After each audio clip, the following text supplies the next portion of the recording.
Pernah terfikir nggak gimana caranya kita bisa menyerap hidup seseorang selama puluhan tahun hanya dalam waktu beberapa jam saja? Jawabannya ada di tangan saya.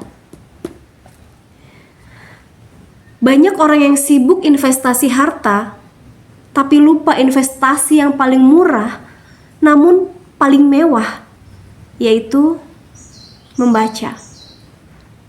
Hari ini, kita akan bedah kenapa sebaik-baik teman duduk adalah buku, melalui materi tentang keutamaan buku, dan segudang faedah membaca yang mungkin belum pernah kita sadari sebelumnya.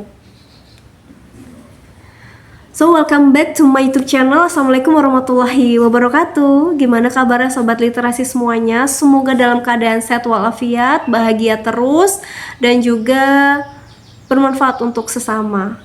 That's the point. So, aku bakal ngajak sobat literasi semua untuk membedah buku Letahzan ini, dimana ini adalah series Ramadanku di 2026 yang berjudul Ramadan Menghapus Kesedihan. Dan kali ini kita sudah masuk ke materi yang berjudul keutamaan buku dan faidah membaca. So, kalau kamu senang self-development, senang belajar, baik belajar ilmu umum, agama Islam, atau ingin menambah skill, pengetahuan, wawasan, atau memang senang membaca atau dengar sesuatu yang bermanfaat, ini adalah video yang tepat untuk kamu semuanya. Tonton sampai habis. Jangan lupa support channel ini dengan cara like, comment, subscribe, dan share sebaik-banyaknya. Siapa tahu banyak juga loh teman di luar sana yang membutuhkan konten-konten yang baik, yang bermanfaat, yang tidak hanya sekedar menghibur, seperti itu. So, kita bakal lanjut ke materinya ya.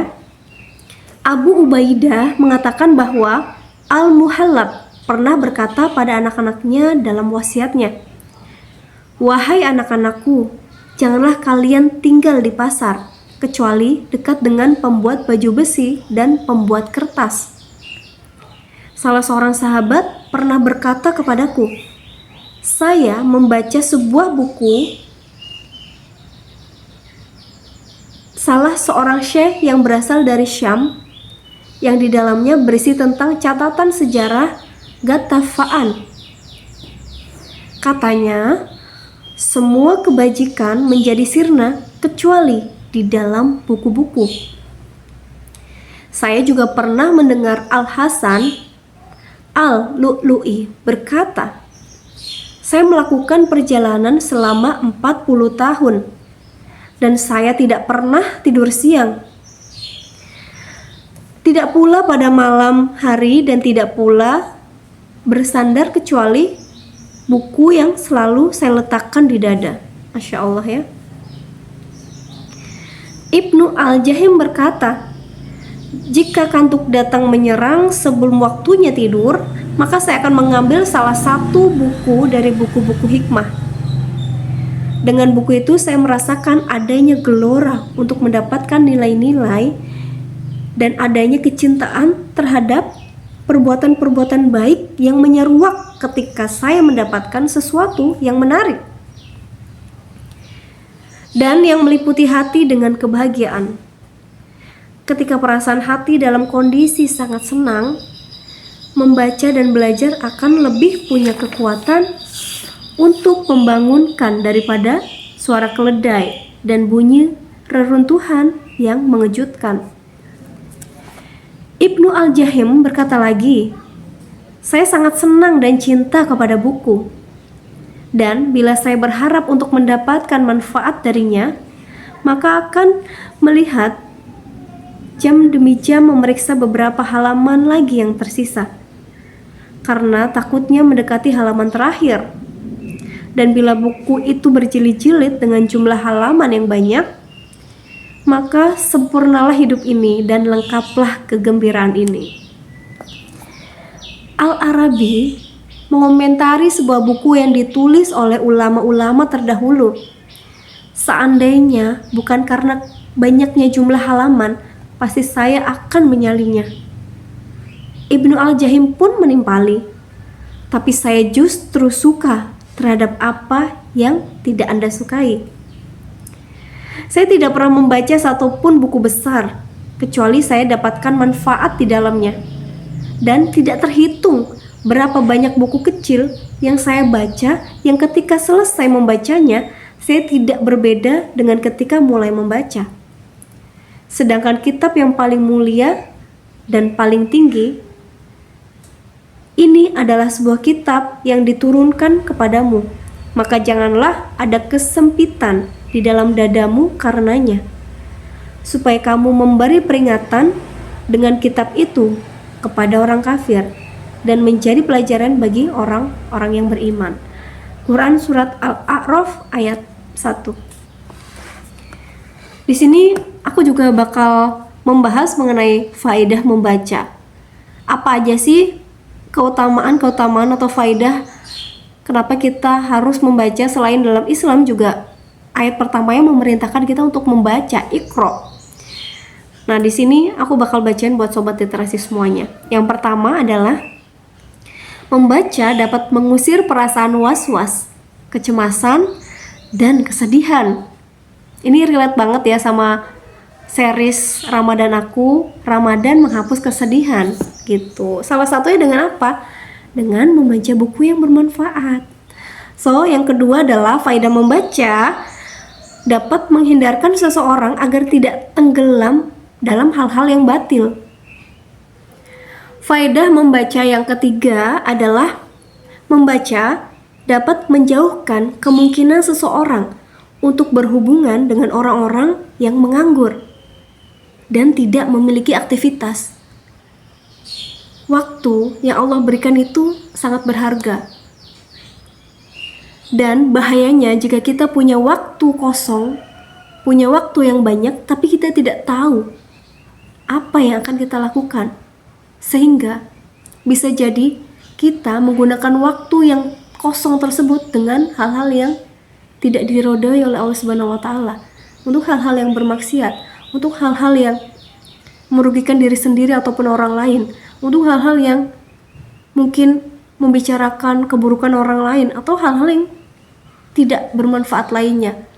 So, waktu itu seperti pedang. Kalau kita manfaatkan dengan baik, maka hasilnya pun akan sangat berguna buat kita. Kita bisa manfaatkan kenikmatan yang Allah berikan tersebut.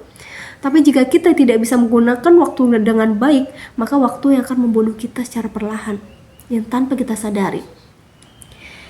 So, faedah membaca yang keempat adalah membaca dapat melatih lidah untuk berbicara dengan baik, menjauhkan kesalahan ucap, dan menghiasinya dengan balaghah dan fasahah. Masya Allah ya. Jadi kalau banyak sih yang bilang kalau kita mau menulis buku, yang pertama kita lakukan adalah pasti membaca buku dulu untuk memperkaya kosakata, vocabulary, ide-ide dan lainnya. Dan kalau kita juga mau bisa pandai berbicara di depan umum ataupun kita bisa mengutarakan ide, pendapat, apa yang kita pikirkan dengan baik, maka ya langkah pertama yang harus kita lakukan adalah banyak membaca, banyak referensi seperti itu. Faedah membaca yang kelima adalah membaca dapat mengembangkan akal, mencerahkan pikiran, dan membersihkan hati nurani. Faedah membaca yang keenam adalah membaca dapat meningkatkan pengetahuan dan mengembangkan daya ingat serta pemahaman. Ya, aku rasa semua juga pasti setuju ya. Membaca itu adalah sumber dari ilmu, gudang dari pengetahuan, jendela dunia, dan banyak hal lagi yang mengibaratkan tentang faedah membaca. So, faedah membaca yang ketujuh adalah dengan membaca, orang dapat mengambil pelajaran dan pengalaman orang lain, kebijaksanaan kalangan bijak bestari, dan pemahaman ulama. So, lanjut ya. Untuk faedah membaca yang kedelapan adalah mematangkan kemampuan seseorang untuk mencari dan memproses pengetahuan, untuk mempelajari bidang-bidang pengetahuan yang berbeda dan penerapannya dalam kehidupan yang nyata. Faedah membaca yang kesembilan, menambah keimanan, khususnya ketika membaca buku-buku karangan kaum muslimin. Sebab buku merupakan pemberi nasihat yang paling agung, pendorong jiwa yang paling besar, dan penyuruh kepada kebaikan yang paling bijaksana. Faedah membaca yang ke-10 adalah membaca dapat membantu pikiran agar lebih tenang, membuat hati agar lebih terarah, dan memanfaatkan waktu agar tidak terbuang percuma. And the last of the faedah dari membaca adalah membaca dapat membantu memahami proses terjadinya kata secara lebih detail, proses pembentukan kalimat, untuk menangkap konsep dan untuk memahami apa yang berada di balik tulisan. Seorang penyair mengatakan, kehidupan jiwa adalah konsep dan makna, bukan yang engkau makan dan minum. So, aku bakal sering-sering dan terus-menerus ajak sobat literasi semua untuk ayo kita baca dan baca. Buku itu adalah teman terbaik kita yang gak akan menjudge kita, yang tidak akan mengambil keuntungan dari kita, tapi justru memberikan banyak sekali segudang manfaat, baik untuk di dunia maupun di akhirat, di segala bidang dan lini kehidupan, yang dia selalu setia untuk kita, kapanpun dimanapun kita berada gitu. Jadi kenapa aku membuat konten ini, video ini, akun ini, ya karena aku ingin meningkatkan literasi membaca kita semua gitu loh. Seperti di video awal aku ketika aku mau menjadi booktuber gitu. Jadi ayolah kita baca buku itu menyenangkan banget kok, asal kamu ketemu aja satu buku yang menarik buat kamu bakal bisa jatuh cinta dengan membaca. Jadi tugas kamu sekarang adalah temukan buku yang menarik itu, yang bisa membuat kamu jatuh cinta dengan membaca. So thank you so much buat yang sudah nonton sampai akhir. Aku harap kita semua bisa bertemu lagi di video selanjutnya. Jangan lupa like, comment, dan subscribe. See you on the next video. Assalamualaikum warahmatullahi wabarakatuh.